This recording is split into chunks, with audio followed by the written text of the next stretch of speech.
سلامونه ملګرو، زه ورور راغیم او تاسو ته د یوې نوې کیسې سره راغلی یم. ملګرو، فکر وکړئ چې تاسو په خپله کوټه کې په ارامه سره پبجي گیم کوئ او تر هغه پورې په د باندې نړۍ کې د زومبیانو وایرس خپرېږي. د زومبیانو له ویرې تاسو مجبورېږئ چې 14 ورځې په یو اپارتمان کې بند پاته سئ. اوس به څه کوئ؟ ځان به څنګه ژغورئ؟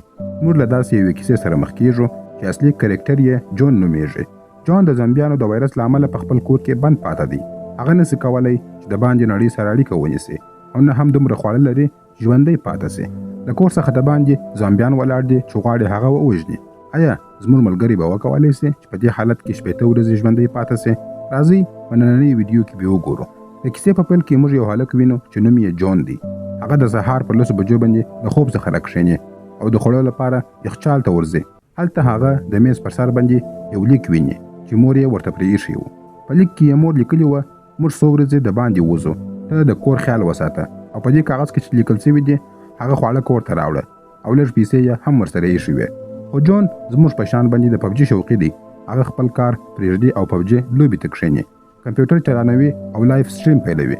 د لایف سټریم پر مهال خلک په کمنټو کې عجیبې پوښتنې کوي.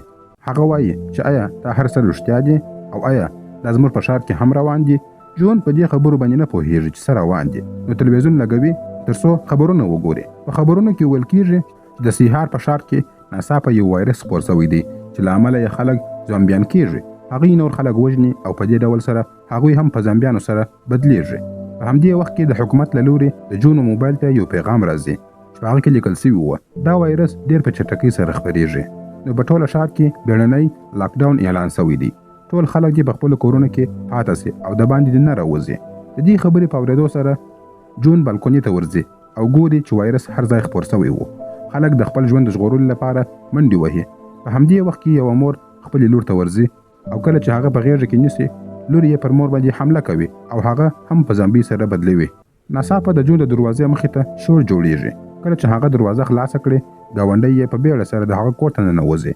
جون ورته وایي چې ووځه، خو ګاونډی ورته وایي کله چې زما ورور ما ته راغلی نو ناڅاپه پر خلکو حملې کول پیل کړې. زه د خپل ژوند ژغورلو لپاره دلته راغلم. خو جون یې هیڅ پروا نه کوي او هڅه کوي هغه د کور څخه د باندې وباسي. ګاونډی ورته وایي زه تشناب ته اړتیا لرم، زه باید تشناب ته ولاړ سم، هیله کوم ما ته اجازه راکړه. جون هغه تشناب ته پرېږدي او هغه ته اجازه ورکوي. په همدې وخت کې په تلویزیون کې خبر خپرېږي. ویل کېږي هغه کسان چې د زومبیانو له خوا چیچل شوي وي په پیل کې لږ وخت سم ښکاره کېږي، خو وروسته یې چلند کرا کرا بدلېږي. هغوی چغې وهي، د سترګو څخه یې وینه بهیږي او وروسته هغوی هم په زومبیانو سره بدلیږي او غواړي نور خلک هم په زومبیانو سره بدل کړي. نو احتیاط کوئ او د هیچا خواته ور نږدې کېږئ. دا خبرې چې جون واورېدلې نو چاقو یې راواخیستی. کله چې ګاونډی یې له تشناب څخه راووتی جون سمدستي پر هغه باندې چاقو ونیوی او ورته ویې ویل چې له کوټې څخه ووځه. خو هماغه وخت د هغه په ګاونډي کې د زومبي نښې ښکاره سوې او هغه پر جون باندې حمله کول تر څو هغه وخوري. خو جون په ټوله زور سره هغه د دروازې څخه د باندې ټیل وهي او دروازه یې شکلکه وتړله تر څو بیا هېڅوک کوټې ته رانسي. لږ وروسته یې هڅه وکړه چې خپل مور او پلار ته زنګ ووهي، خو شبکو سم کار نه کوي او اړیکه یې نه سوی نیولی.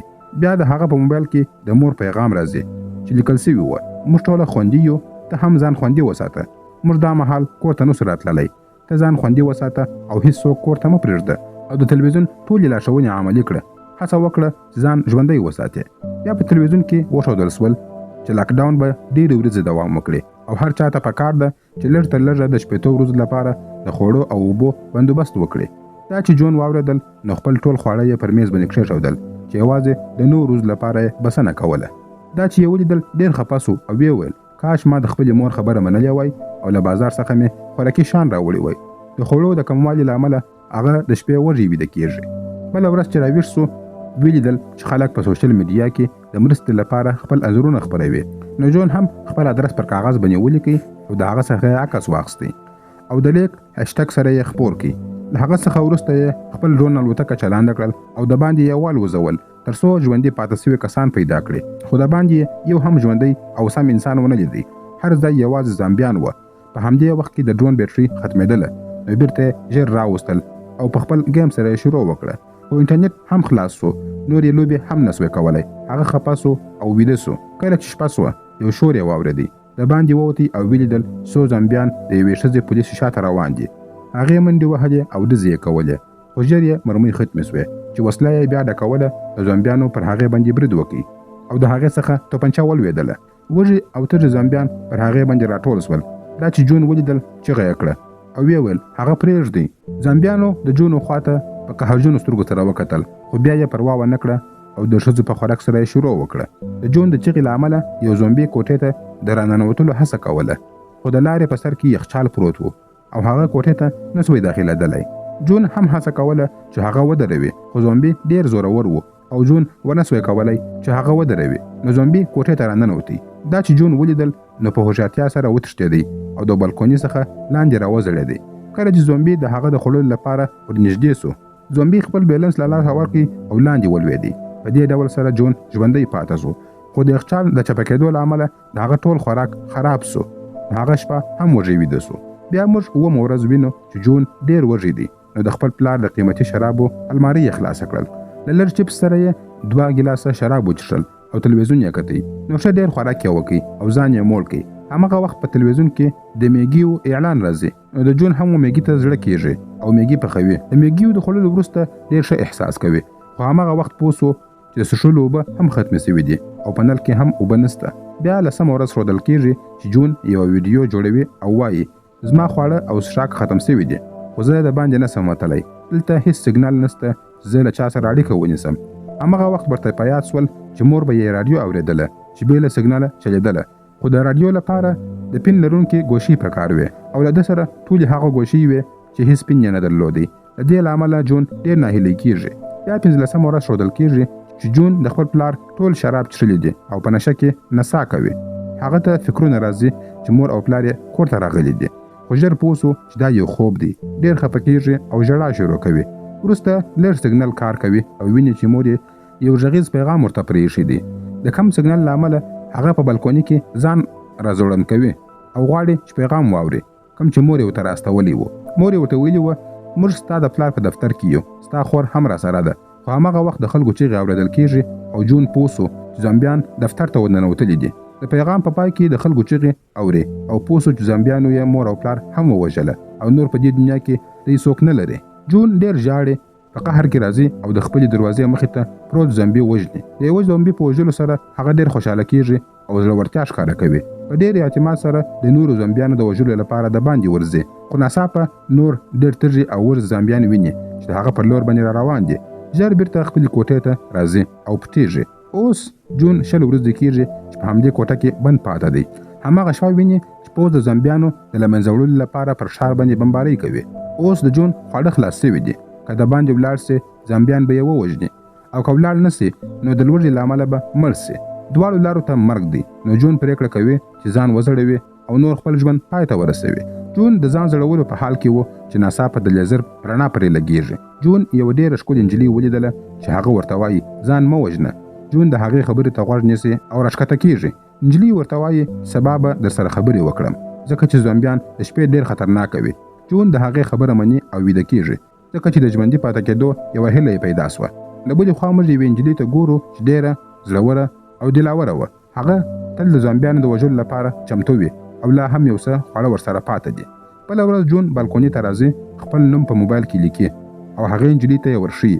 نجلۍ هم خپل نوم په موبایل کې لیکي او ورښیي چې نوم یې کیم یوبي دی. په همدې وخت کې یو زومبي د کیم دروازې ته راځي او د هغې په جال کې بند پاته کېږي.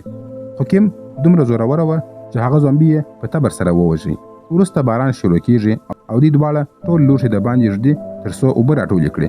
بله ورځ بیا له یو بل سره ویني. کیم جون ته د رسۍ په وسیله سره خواړه ولېږي خو جون رسۍ ته نه رسېږي او ښکته لوېږي. بیا جون رسۍ بیرته کیم ته لېږدي او کیم ورسره خواړه او اوبه رالېږي. جون ډېر وږی و نو ژر خواړه خوري. بیا جون د کیم یو لیک ګوري چې په هغه کې لیکل سوي وه په ارامه سره خواړه وخوره تلوار مه کوه. ناڅاپه جون ویني چې یو زومبي د همغې رسۍ په نیولو سره د کیم اپارتمان ته ورپورته کېږي. کیم رسۍ په میز سره تړلې وه. کله چې زومبي رسۍ راکش کړه کیم له میز سره ټکر خوري او بېهوشه کېږي. میز هم په بالکوني کې بند پاته کېږي. زومبي لوړ د راپورته کېدو هڅه کوله. جون کوښښ کوي چې د ډرون په واسطه سره زومبي بوخت وساتي خو زومبي هغه ډرون ماتوي. زومبي د کیم بالکوني ته ورسېږي خو کیم بیرته په هوش کې راغله او د تبر په وسیله یې د زومبي لاس ور پرې کړي او هغه یې لاندې واچوي. نور زومبیانو چې دا صحنه ولیدل ډېر په قهر سول. په بله صحنه کې جون د خپل ګاونډي خونې ته ورننوځي. هلته خواړه او اوبه پیدا کوي. په عکسونو کې ویني چې ګاونډی یې د غرونو ختونکی و. نو جون ته ډېر ګټور وسایل لکه تار لرونکي ایرفونونه، مخابرې او نور مهم شیان په لاس ورغله. کله چې جون له خونې څخه وځي یو زومبي پر هغه باندې حمله کوي، خو جون په سختۍ سره ځان ژغوري. هغه کیم ته خواړه او مخابره ورسوي. بله ورځ دواړه د مخابرې له لارې یو له بل سره خبرې کوي او کیم د هغه د خوړو رسولو څخه مننه کوي. ورو ورو دواړه یو له بل سره خبرې کوي، پخلی کوي او وخت تېروي. یو ورځ جون یو غږ اوري، فکر کوي چې باران دی. کله چې بلکوني ته وکتل ګوري چې باران نه دی. بیا هغه پوهیږي چې دا د زامبیانو د پښو غږ دی. ټول زامبیان پر دوی باندې د حملې لپاره را روان دي. کیم وسله راواخیستل، ښکته یې ټوپه وهي او د زامبیانو په وژلو سره یې شروع وکړه. هلته د هغې پولیس افسر توپنچه پیدا کوي. یو زومبي هڅه کوي کیم ووژني، خو جون ورسره یو ځای جګړه شروع کوي. دواړه د ودانۍ اتم منزل ته رسیږي، خو زومبیان هلته هم ورسېدلي وي او هغوی تعقیبوي. یو سړی دروازه خلاصوي او دواړه ژغوري. هغوی خپل خونې ته بیایي، خواړه او اوبه ورکوي او وایي چې تاسو دلته پاتې کېدلی شئ. کله چې دواړه پوه شول چې د ژغورنې ټیم را روان دی، ډېر خوشحاله کېږي.